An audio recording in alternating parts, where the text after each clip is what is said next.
Поштувани гледачи, ги следите регионалните вести на телевизија Кисиме Нада. Во нив ќе гледате. Официјално пуштена во употреба новата детска градинка Сонце во Тетовска Брвеница.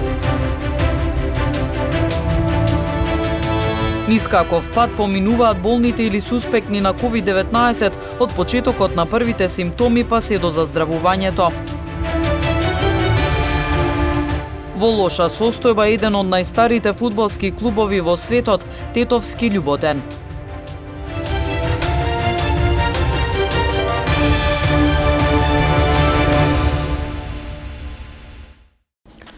Денес во Тетовска Брвеница официјално беше пуштена во употреба новата детска градинка Сонце.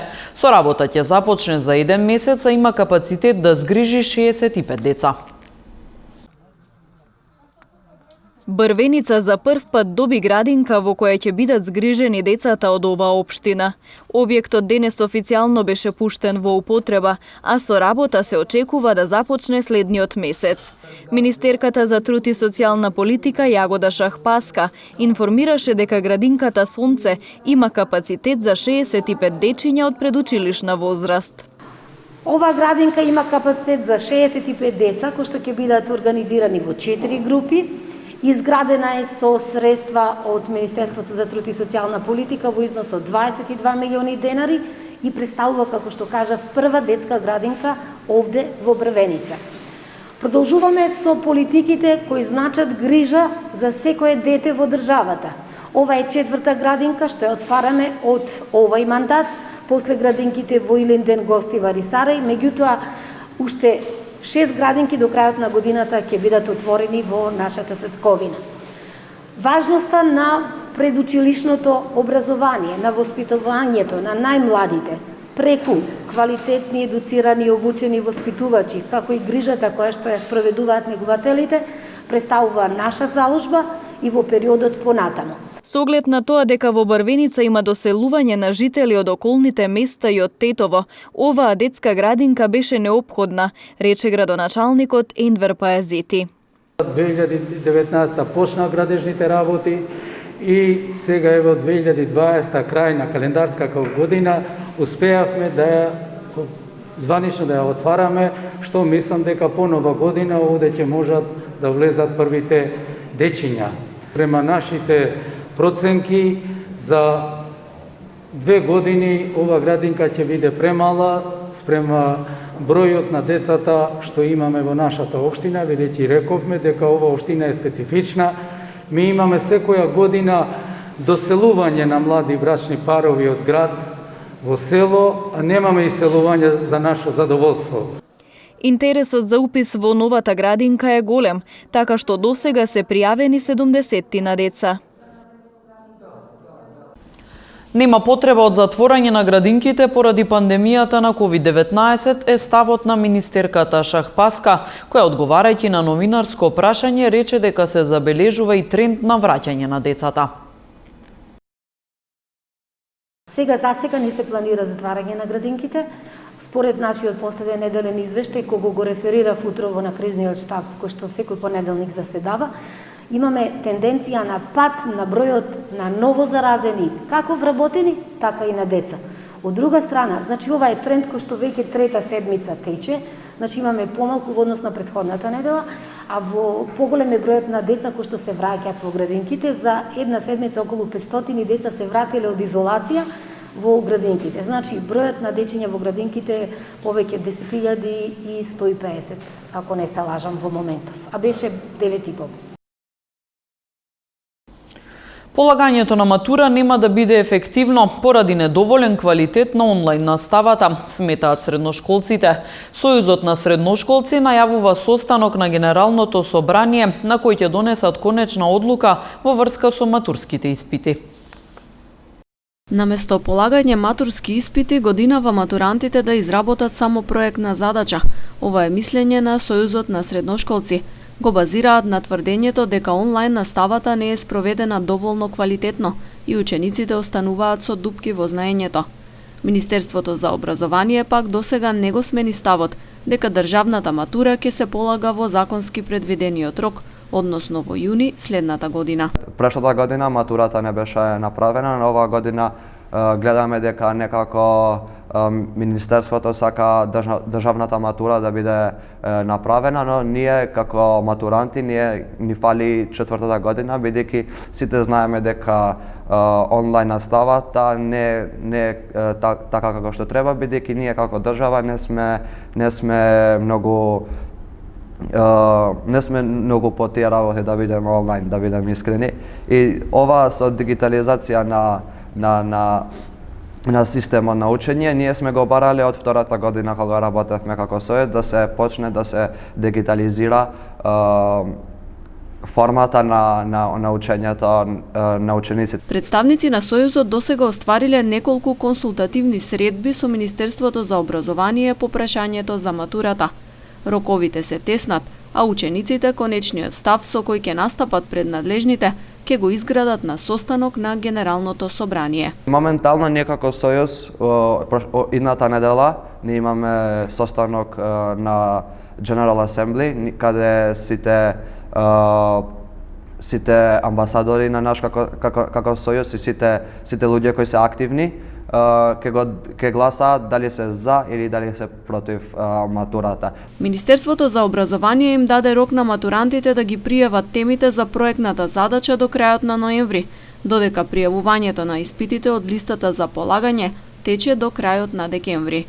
МОН истакна дека полагањето на државната матура е обврска утврдена со Законот за средно образование и се спроведува според соодветниот правилник, а учебната година се одвива успешно согласно планот и програмата.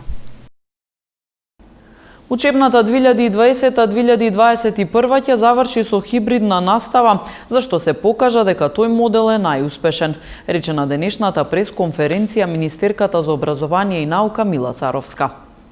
Моделот кој што како држава го избравме за спроведување на образованието во време на ковид или во учебната година, која што е тековна, покажа успешни резултати. Ние избравме хибриден модел. Некои се во училиште, некои се онлайн, а некои се и во училиште и онлайн, тоа се практичните или техничките училишта каде што има пракса. И овој модел дава резултати. Јас сметам дека на овој начин треба да продолжиме и во наредниот период. Доколку се создадат услови за да сите ученици се вратат во училница, тоа ќе го направиме. Но за тоа сепак одлучуваат здравствените власти во координација со Министерството за образование, затоа што кај нив е знаењето и концептот за надминување на пандемијата кој што е здравствен проблем во моментот, а кој што образованието се прилагодува. Заради тоа што имаме единствена цел да го заштитиме здравјето на учениците, наставниците и целото население, но исто така да имаме и континуитет на образование. Ги спомнавте земите во регионот, таму имаше отпочнување со целосно физичко присуство на сите ученици, па имаше брзо затварање на многу училишта. Кај нас тоа не се случи, токму затоа сметаме дека во регионот избравме одличен модел и дека предничиме во континуитет во настава кај сите ученици. Веќе 9 месеци светот и земјава се соочуваат со пандемија на новиот коронавирус. Лекарите ги водат случаите според утврдените протоколи. Низ каков пат поминуваат болните или суспектни на COVID-19 од почетокот на првите симптоми па се до заздравувањето. Температура, кашлица, отежнато дишење, губење мирис и вкус, но и контакт со сомнителен или веќе утврден случај на COVID-19. Ова се работите кои се повторуваат во изминатите 9 месеци додека трае пандемијата со коронавирусот, кога се работи за симптомите и начинот на трансмисија на истиот. Нова и најголемата причина заради која веднаш треба да се консултирате со вашиот матичен лекар. Веќе долго време се повторуваат протоколите кои се применуваат за справување со епидемијата, а примарна треба да биде телефонската консултација со матичниот лекар, кој потоа ќе го упати пациентот за следните чекори. Лекарот по општа медицина доктор Тимосије Јовановски со постапно објаснување за процедурата. Задолжително да се јават кај својот матичен доктор прво пред да се упатат кон неговата амбуланта. По извршеното интервју и анамнестички податоци, докторот проценува дали пациентот воопшто треба да се тестира за COVID. И откако тоа ќе се утврди, докторот според состојбата здравствена општа на пациентот, според протоколите воведени од Министерството за здравство, преку порталот на Мој термин ги класифицира пациентите во 3 групи на ризик, низок, среден и висок, и според тоа се приоритизира брзината за тестирање на истите пациенти. И така се закажува прегледот. И понатаму докторот одлучува како овие пациенти ќе ги менаџира, односно како ќе се лечат. Во најголем број од случаите, лечењето започнува, но и завршува со симптоматска терапија, вели доктор Јовановски. Значи, антипиретици, витамини, одмор и хидрација. И во најголем број од случаевите, тоа е единствената терапија што е потребна во текот на целото лечење. Понекогаш, за доуточнување на диагнозата, затоа што имаме некои преклопувачки симптоми на COVID со други заболувања, докторот може да одлучи да направи прво некои анализи. Дали се тоа лабораториски, дали се рентгенолошки или било какви, или пак да го повика пациентот на дополнителен преглед во неговата амбуланта. Морам да нагласам дека сите пациенти со COVID немаат потреба од де факто физикален преглед. Единствено се прегледуваат тие пациенти каде што докторот, според медицината заснована на докази, ќе процени дека прегледот ќе помогне во неговото лекување. Што значи тоа? Ако прегледот, физикалниот преглед и посетата на пациентот во амбулантата го промени на некој начин начинот на лекување, на упатување со цел подобар исход за пациентот, тогаш тој преглед и таа диагностичка процедура или лабораториска анализа ќе се оствари. Матичните лекари секојдневно ја следат состојбата на утврдените случаи со COVID-19. Доколку лекарот процени дека на пациентот состојбата му е влошена и е потребен дополнителен третман, се консултира со дежурен инфектолог и се креира план за понатамошно лекување, дополнителни анализи или доколку е потребно и хоспитализација, која се извршува преку итната помош со претходна најава, што ја координира исто така матичниот лекар. Од кризниот штаб при општина Тетово преку соопштение информираат за состојбата со пандемијата во овој регион. Во Тетово и 5 околни општини вкупниот број на лица со диагностициран COVID-19 од почетокот на пандемијата до денес е 4104. Од оваа бројка оздравени се 2759 лица, а 157 починале, со што бројот на активни случаи е 1188. Во клиничката болница во Тетово има вкупно 40 пациенти на кислородна поддршка, додека другите случаи со полесна клиничка слика продолжуваат да добиваат соодветен здравствен третман дома под надзор на матичните лекари, информираат од кризниот штаб при општина Тетово, од каде оценуваат дека ситуацијата е стабилна, иако во текот на изминатите 7 дена има двојно повеќе нови случаи на COVID-19 во споредба со бројот на излекувани лица во овој регион. Во градинките, основните и средните училишта има намалување на бројот на случаи со COVID-19, така што во градинката Младост има еден позитивен воспитувач и една група во изолација. Има 11 позитивни наставници во основните училишта и 3 оделенски групи во изолација.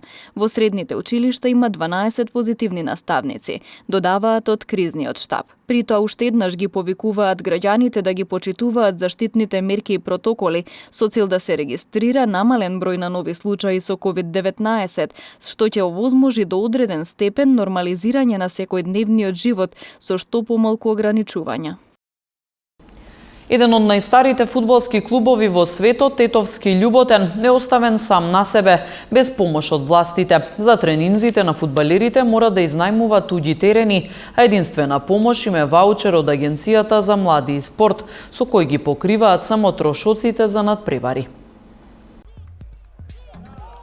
Фудбалскиот клуб Љуботен од Тетово, иако е еден од најстарите во светот, самиот се труди да опстои. Откако минатата година вратите на стариот градски стадион им беа затворени, управата мора да плаќа за тренинг на туѓи терени.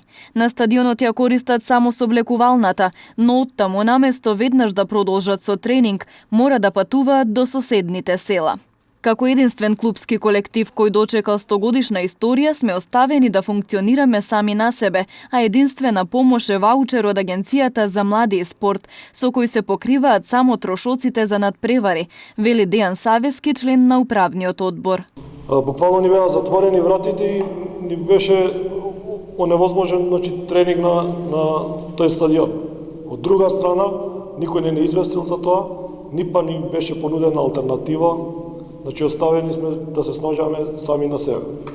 Користиме стадиони околни во околните села, користиме стадионот на Агенција млади и спорт на спортски центар, но тоа е како да сме под кирија некаде, затоа што за секој тренинг, за секој надпревар треба да се плати користење на тие стадиони. Од општината велат дека стариот стадион е под приватна концесија и сопственикот одлучува кому ќе го отстапи на користење.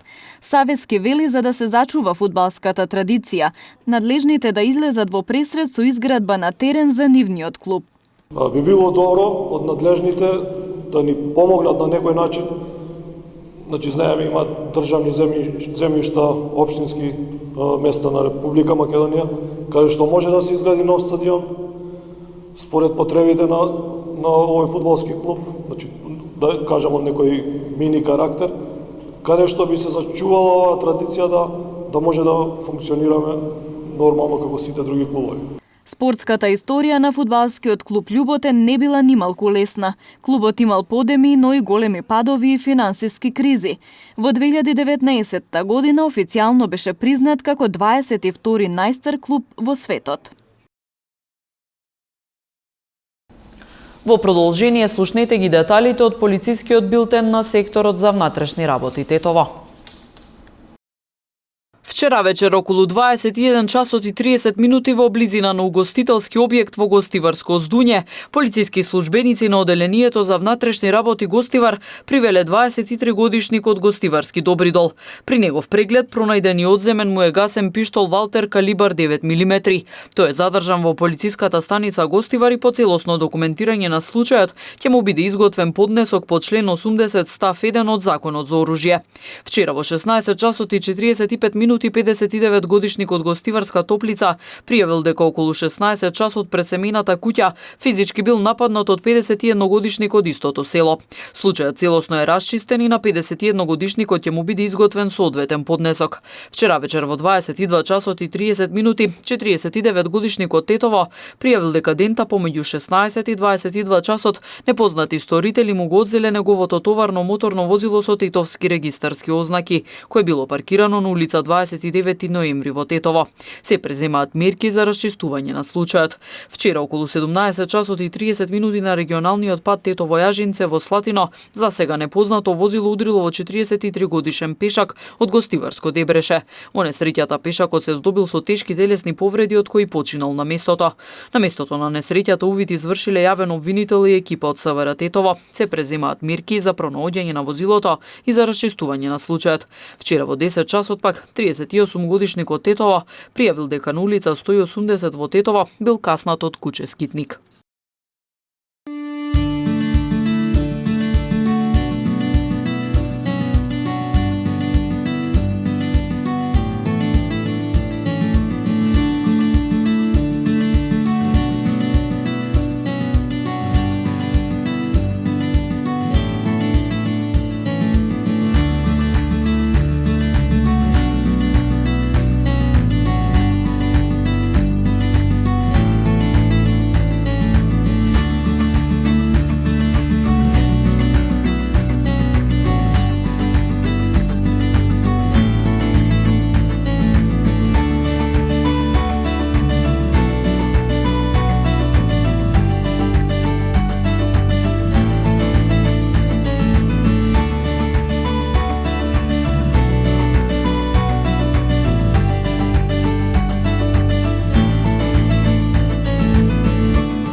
Почитувани гледачи, тука е крајот на вестите. Ви благодариме на вниманието. Останете со нас, следува спортскиот преглед. Пријатно.